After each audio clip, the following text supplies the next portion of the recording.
అసలు లివర్‌లో ఈ కొవ్వు అంటే ఫ్యాట్ ఎలా చేరుతుందని మనం చూసుకుందాం.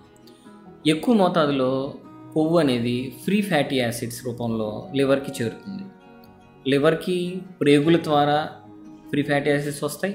కొవ్వు కణాల నుంచి అంటే అడిపోస్ టిష్యూ అంటాం. మన బాడీలో ఉండే అడిపోస్ టిష్యూ కైలోమైక్రాన్స్ రూపంలో మన లివర్‌కి చేరతాయి. లివర్‌లో ఇవన్నీ ఆక్సిడేషన్ అనే ప్రక్రియ జరిగి వీఎల్‌డిఎల్‌గా మారుతాయి. అంటే వెరీ లో డెన్సిటీ లైపోప్రోటీన్స్‌గా మారి బయటకు వస్తూ ఉంటాయి.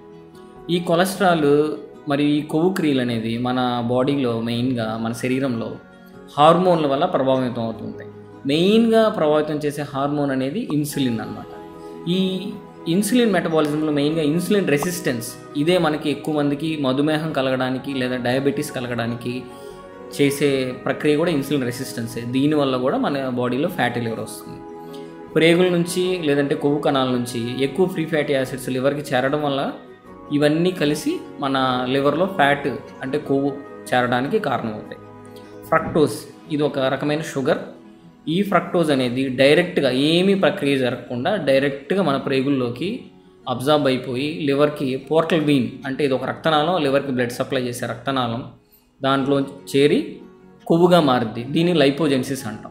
ఇది మనకి ఇన్సులిన్ ప్రమోట్ చేస్తుంది.